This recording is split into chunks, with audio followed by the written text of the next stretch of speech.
இந்த பண்ண ஸ்பைனல் சர்ஜரின்னு சொன்னாங்க, சீக்கிரம் வந்திருக்கீங்க. அது ஒன்றும் பிரச்சனை இல்லை சார். ஜஸ்ட் 2 வீக்ஸ் தான் டாக்டர் சொன்னார். அதுக்கப்புறம் ஒர்க்குக்கு போய்க்கலான்னு சொல்லிட்டாரு. நானும் ஒர்க்கு ரீஜாயின் பண்ணேன். ஸ்பைன் சர்ஜரினா 1 or 2 months ரெஸ்ட் எடுக்கணுமே. ஒரு காம்ப்ளிகேஷனாக இருக்கு சார். சீக்கிரம் வந்துட்டீங்க. நீங்கள் சொன்ன மாதிரி இடையில நான் 2 பக்கம் விசாரிக்கல, கை கால் வராது அப்படின்னு சொல்லி காம்ப்ளிகேஷன் சொன்னாங்க. நான் கொஞ்சம் பயந்துட்டேன். அதனால நாங்கள் எதுவும் பண்ணல. நம்ம சீனியர் ஹாஸ்பிட்டல் போயிட்டோம். Hello everyone, I am Dr. Madhusudan, neurosurgeon, CNS Hospitals.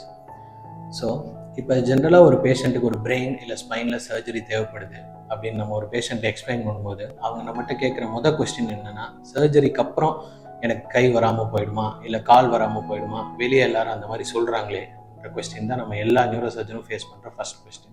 So இதுக்கான ஒரு ஆன்சராக வந்திருக்கிறது தான் எங்கள் ஹாஸ்பிட்டலில் யூஸ் பண்ணுற நியூரோ நேவிகேஷன் அப்படின்ற ஒரு state of the art technique. நேவிகேஷனுங்கிறது பார்த்தீங்கன்னா ஒரு 3D ஸ்ட்ரக்சரில் இந்த ஸ்ட்ரக்சர் இங்கே தான் இருக்குது அப்படிங்கிறத வந்து உங்களுக்கு கிளியராக தெரியறதுக்காக யூஸ் பண்ணுற விஷயம் தான் அந்த நேவிகேஷன். ஸோ இது மூலமாக பேஷண்ட்டுக்கு என்ன அட்வான்டேஜ் அப்படின்னு கேட்டிங்கன்னா, நம்ம மினிமலாக ஓப்பன் பண்ணுறதுனால உங்களுக்கு வந்து பெயினும் ரொம்ப கம்மியாக இருக்கும். ஸோ உங்களுக்கு நாம் வந்து 100% கேரண்டி கொடுக்க முடியும். நீங்களும் சீக்கிரமாக உங்கள் ஒர்க்குக்கு ரிட்டர்ன் ஆகிடலாம்.